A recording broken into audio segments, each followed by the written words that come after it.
Maintenant, je souhaite repasser la parole à François pour présenter la liste et les membres de la liste qui sont présents ce soir. Anne Gonon nous a rejointes également. Du coup, voilà, François. Merci Raphaël, merci à nos sénateurs pour ces présentations passionnantes et qui mettent bien dans le contexte l'enjeu de cette élection et le rôle du vote de chacun dans cette élection. Juste avant de présenter la liste, je voudrais rebondir juste un tout petit peu sur le propos de Claudine qui a parlé de l'enseignement, qui a parlé de l'enveloppe des bourses. Moi, je voudrais simplement signaler que pour la première fois depuis, à mon avis, au moins une dizaine d'années, au dernier Conseil des bourses à Tokyo, l'enveloppe prévue a été inférieure aux besoins, alors qu'il y avait un principe qui était jusqu'ici admis, c'est que les enveloppes étaient toujours conformes aux besoins. Il manquait 40 000 € au départ.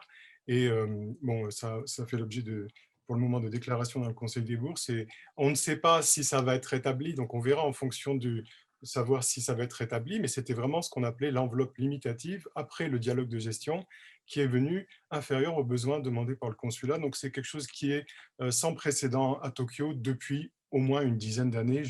J'en ai pas souvenir récemment. Euh, je rebondis plus facilement sur les questions des bourses, mais parce qu'il y a deux choses très importantes à dire. D'abord, sur l'autocensure. Une partie de l'autocensure vient du fait que les gens n'ont pas l'information. Moi, je rencontre encore, pas tous les jours, mais chaque année, je rencontre plusieurs personnes qui me disent « je ne savais pas qu'on pouvait avoir droit aux bourses ». Bien sûr, il y a l'information sur le site de l'ambassade, il y a l'information sur le site de chacun des deux lycées, mais les gens qui ne sont pas très au courant. Qu'est-ce qu'ils font quand ils ont un enfant? Sur Google, ils écrivent tarif lycée français, ils tombent sur la page des tarifs, ils disent bah, c'est pas pour nous et ils s'en vont. Et souvent, ça arrive que les gens s'auto-censurent comme ça. Et une des choses que j'ai obtenues, c'est pas grand-chose, mais j'y tiens, c'est de mentionner l'existence des bourses scolaires sur la page des tarifs du lycée français de Tokyo. Comme ça, bon, ça va peut-être réduire légèrement le nombre de personnes qui vont passer à côté de l'information. Et enfin, une dernière chose que je voulais dire, c'est que les modalités de calcul des bourses scolaires pour le Japon ont été menacées d'être modifiées. En tout cas, on nous a annoncé qu'elles seraient modifiées et que ce serait au détriment de toutes les familles qui demandent des bourses au Japon, en fonction de la façon dont est pris en compte l'impôt sur le revenu. Et là aussi, j'ai fait jouer les représentants de Français du Monde à la Commission nationale des bourses. Ils sont en train de travailler sur cette question. Donc, toutes les choses que vous avez dites correspondent à des préoccupations directes et qui sont dans le quotidien des Français du Japon. Jean-Yves parlait des vaccinations. On a eu une grande inquiétude dans la communauté française, spécialement le mois dernier, parce que les vaccinations semblaient ne pas démarrer au Japon. Et il y a pile un mois, le 20 avril, les 3 conseillers consulaires ont demandé à l'ambassadeur, puis ont encore réitéré leur demande ensuite. Donc il y a un mois, on a demandé si le gouvernement français ne pouvait pas faire éventuellement quelque chose, puisque la vaccination semblait totalement à l'arrêt au Japon. On se demandait, il y avait même des, des représentants politiques japonais qui estimaient qu'on serait tous vaccinés seulement en mars prochain. Donc ça ne paraissait pas raisonnable du tout. Alors, actuellement, on assiste à une accélération de la vaccination qui peut peut-être éventuellement rassurer les gens. Je voudrais présenter les colistiers qui sont avec moi dans cette bataille. C'est une bataille électorale pour gagner. Alors, je vais présenter, nous sommes ici pour le moment 5, donc Sublime est numéro 2 de la liste. Guillaume, le numéro 3, ne peut pas encore être avec nous peut-être. Ensuite, Anne Gonon est numéro 4 de la liste. Et ensuite, Cédric, numéro 5. Bianca, numéro 6. Bianca Codonier, numéro 6. Et Eric Avocat, numéro 7. Ce que je vous propose peut-être, c'est éventuellement que chacun prenne la parole un petit peu pour se présenter maintenant, si vous en êtes d'accord. Et je vais donner la parole à Sublime. Merci François. Oui, je m'appelle Sublime, je suis donc deuxième sur la liste.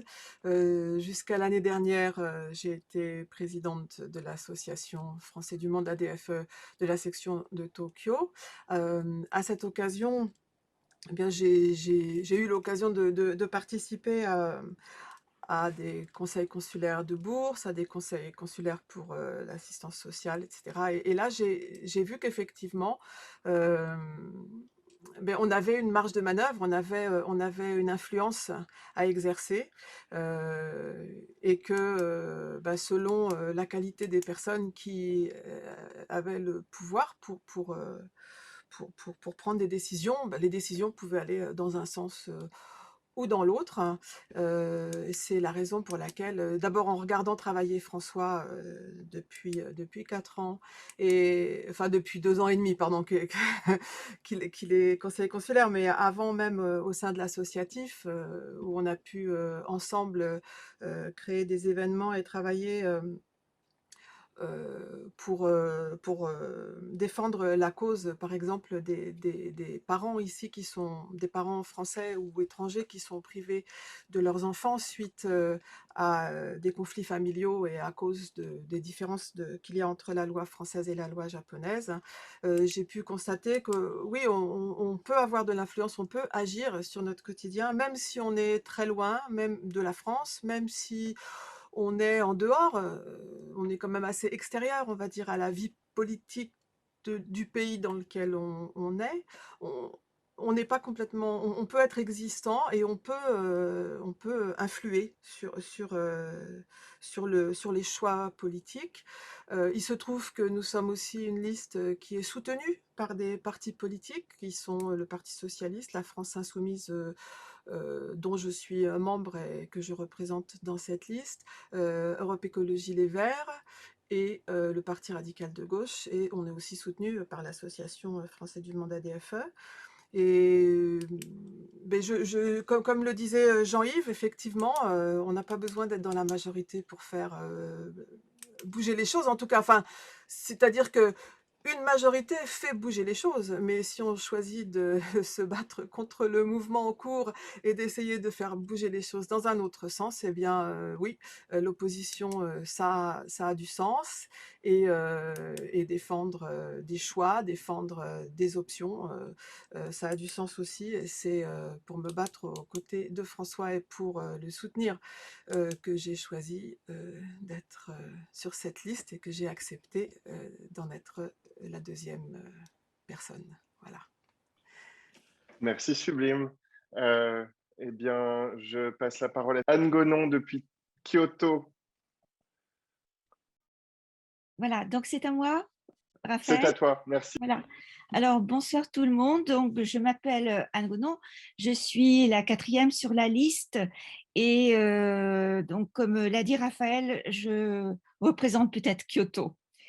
Et en fait, j'ai déjà une expérience plutôt courte de conseillère consulaire, puisque j'ai exercé un mandat juste avant François, un mandat court, mais qui a été vraiment très riche. Alors, bien sûr, après, quand j'ai vu ce que faisait François, non seulement toutes les activités conventionnelles du conseiller consulaire, mais également les initiatives qu'il a prises, les investigations qu'il a menées, vraiment, j'ai pensé que c'était très intéressant de soutenir son effort qui va dans un élargissement et des possibilités justement de ce que peuvent faire donc les conseillers des Français de l'étranger. Donc voilà, c'est pour ça que je me suis jointe à la liste que va mener François, qui en plus est une liste qui représente différentes voix de gauche, et je trouve ça absolument passionnant, parce que vraiment c'est à la fois pour le fonctionnement de notre liste un lieu d'échange et d'ouverture de perspectives pour chacun, mais également un enrichissement pour les gens qui vont voter pour la liste et aussi bénéficier du travail de François au quotidien, parce que François est vraiment très investi dans ses fonctions de conseiller des Français de l'étranger. Donc, je pense que c'est vraiment une liste qui ouvre à la pluralité des perspectives des Français, et qui ne peut que contribuer à stimuler la communication entre à la fois les Français qui vivent au Japon, la communauté des Français, à la fois aussi les échanges avec les autorités qui sont peut-être plus ou moins lointaines, mais qui en fait, grâce au travail de François, ont compris que ils avaient des interlocuteurs tout à fait exceptionnels et qu'il fallait en tenir compte.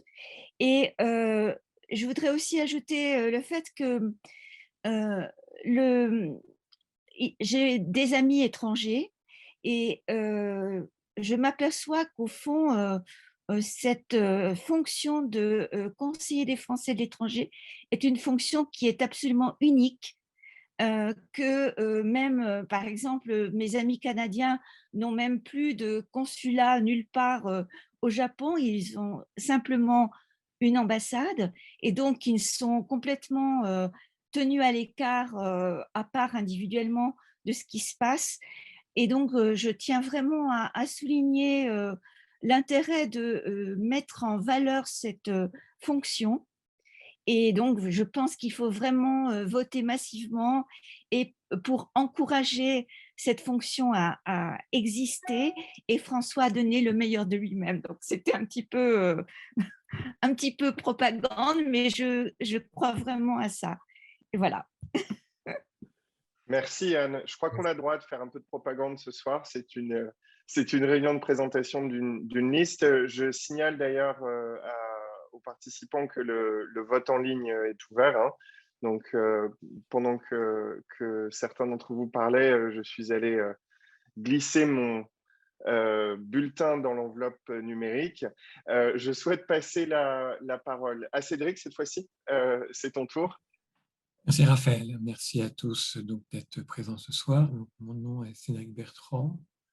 Je suis très content d'être sur cette liste parce qu'effectivement, comme le disait Anne, François, que je connais depuis longtemps, a fait un travail remarquable en tant que conseiller consulaire pendant les 2 dernières années, mais pas uniquement, puisqu'il a eu aussi beaucoup de rôles associatifs.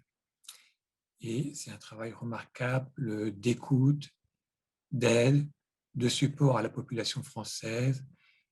Et c'est quelque chose qui est pour moi très important. C'est ce rôle de conseiller consulaire, donc, comme l'expliquait Hélène, a deux volets. Il y a un volet de proximité que François fait de manière remarquable. Donc, j'étais très content je suis très content de pouvoir être sur cette liste et donc d'apporter ma contribution modeste au travail que fait François. C'était une des premières raisons qui me font supporter cette liste. La deuxième, et je vais à nouveau répéter Anne, je suis désolé, mais c'est une liste donc de gauche qui correspond à ma sensibilité. Je suis adhérent à Europe Écologie Les Verts et qui a aussi l'immense avantage de rassembler des sensibilités et des idées différentes. C'est quelque chose qui pour moi est très important, de pouvoir travailler en équipe, même si on a des idées différentes, même si on n'est pas toujours d'accord, mais c'est ça qui fait la richesse d'une liste. Et vraiment, c'est une liste que je trouve excellente. Ma première expérience en politique, je dirais, mais j'en suis très heureux. Merci Cédric, super témoignage. Je passe la parole à Bianca, qui est la suivante sur la liste. Bonjour à toutes et à tous, je suis très contente d'être avec vous ce soir sur Internet et pas en présentiel. J'espère qu'on pourra se rencontrer bientôt. Je ne vais pas paraphraser ce que viennent de dire Anne et Cédric, avec lequel je suis tout à fait d'accord. Je pense que c'est très, très important d'avoir des sensibilités différentes, des valeurs communes, mais des sensibilités différentes. On apporte tous quelque chose avec un point de vue légèrement différent et ça, c'est très, très important. Ça fait, pour me présenter brièvement, ça fait une douzaine d'années que je suis au Japon maintenant, à Tokyo. Et pendant très très longtemps, j'avais peu de contacts, que ce soit avec l'ambassade, le consulat ou d'autres éléments de représentation de la France au Japon. Mais c'est vrai que Petit à petit, je me suis rendu compte de l'importance d'avoir, de un, en fait, ce qui m'a poussée là-dedans, c'est vraiment la solidarité et l'entraide. J'ai commencé à m'intégrer dans la communauté générale et française à travers des associations et notamment à travers Français du Monde ADFE. J'ai en fait compris à travers le monde associatif l'importance d'avoir une communauté, une entraide. Et par là, ce qui a le pas suivant, en fait, c'est d'avoir une représentation parce qu'à travers certaines activités, on peut voilà, entendre des demandes, des écoutes, des demandes, des besoins. Et il faut pouvoir les transmettre, il faut pouvoir faire quelque chose, il faut pouvoir mener certaines actions. Et pour mener certaines de ces actions, certaines de ces revendications, eh ben, il faut passer par une représentation, il faut passer par ben voilà, nos sénatrices et sénateurs présents ce soir. Et c'est pour ça aussi que j'ai décidé de m'engager sur cette liste. Si je me suis engagée sur cette liste et pas autre part, c'est vraiment parce que je soutiens François. Je pense que, comme tous, encore une fois, je vais paraphraser tout le monde ce soir, mais je pense que ce qu'il a fait, ce qu'il apporte et son travail au quotidien est quelque chose qui est très, très important, qui a beaucoup, beaucoup de valeur pour nous tous ici au Japon. Et je voulais vraiment le soutenir à mon niveau avec ce que je peux faire, mais je voulais à la fois engager mon temps et mon énergie et l'engager sur une liste à laquelle je crois vraiment et auprès de personnes que je soutiens complètement. Merci à tous et je passe la parole. Merci Bianca. Eric, toi Merci. aussi, tu nous rejoins depuis Kyoto. Je te Tout à laisse fait. Merci beaucoup. Je suis très heureux d'être parmi vous ce soir. Bon, c'est mon tour. Succinctement, moi, je suis au Japon depuis une quinzaine d'années. J'évolue dans le monde académique et francisant à la fois dans le Kansai, Kyoto et Osaka. C'est d'ailleurs une petite communauté dans la communauté française qui joue un rôle, il me semble, sans forfanterie, assez important dans le rayonnement culturel, linguistique, etc. Et donc, c'est aussi une communauté qui ne fait pas toujours l'objet d'une considération extraordinaire de la part de ceux qui nous gouvernent actuellement. J'ai mémoire, c'était juste avant la pandémie, alors peut-être que la pandémie a un petit peu fait perdre de vue ce sujet-là qui était pourtant assez problématique, la hausse vertigineuse des frais d'inscription pour les étudiants étrangers en France, nos étudiants, ceux que nous essayons de persuader d'aller en France. C'était assez consternant d'observer dans les cercles proches de la majorité gouvernementale actuelle l'indifférence dont faisait l'objet cette question-là.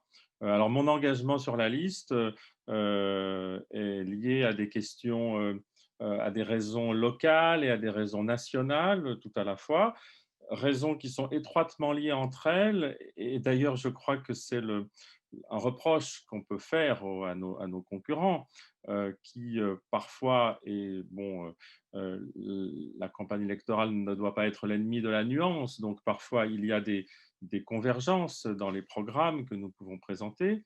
Parfois, il y a aussi, enfin, c'est une réalité, il y a eu une coopération de qualité entre François et ses collègues représentants d'autres listes. Néanmoins, les représentants des autres listes escamotent très soigneusement le fait que les difficultés que nous pouvons rencontrer au Japon dans tous les aspects de notre vie sont la conséquence directe de choix politiques qui sont opérés à un niveau que nous connaissons, au niveau gouvernemental.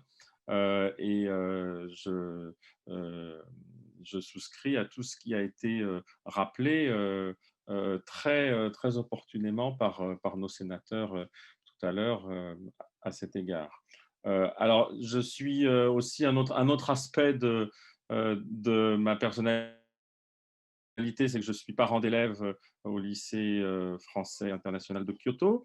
Donc, je connais de près la vie de cette autre petite communauté qui, d'ailleurs, pour compléter les indications qui ont été données tout à l'heure par Claudine Lepage, ce lycée était inscrit dans une dynamique assez remarquable de développement, dynamique que la pandémie n'a pas cassée, mais a peut-être ralenti ou un petit peu suspendu. Et cette dynamique a besoin que les conditions optimales soient assurées tout autour pour se relancer. Et de ce point de vue-là, le travail très offensif, très incisif mené par François sur les bourses scolaires est absolument fondamental, aussi bien en termes d'information, parce que moi je peux témoigner la dernière campagne de bourse au mois de février-mars, c'était vraiment François qui clarifiait, qui expliquait, qui servait de médiateur entre des autorités consulaires parfois un peu flottantes et des familles parfois un peu désorientées. Et donc, du point de vue de l'information, ainsi que du point de vue de la mobilisation pour obtenir que le calcul des bourses ne soit pas revu dans des conditions extrêmement préjudiciables aux familles.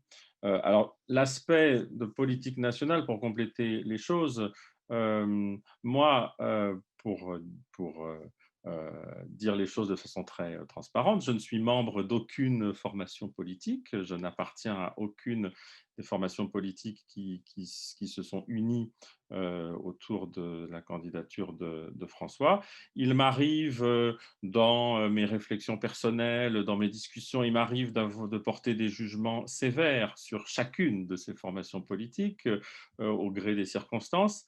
Néanmoins, une chose est certaine, je crois que c'est lorsqu'elles s'unissent, ces différentes formations politiques de gauche, qu'elles donnent toutes respectivement et ensemble le meilleur d'elles-mêmes. Et donc, c'est la raison, enfin, c'est une des motivations vraiment profondes qui m'a convaincu de m'engager derrière François, outre l'estime très grande que je lui porte et la conviction, enfin la certitude et le réconfort que j'aurai de savoir qu'il continuera à être conseiller des Français de l'étranger. Je veux dire que ce sera pour tout le monde un sacré réconfort. Voilà, je vous remercie.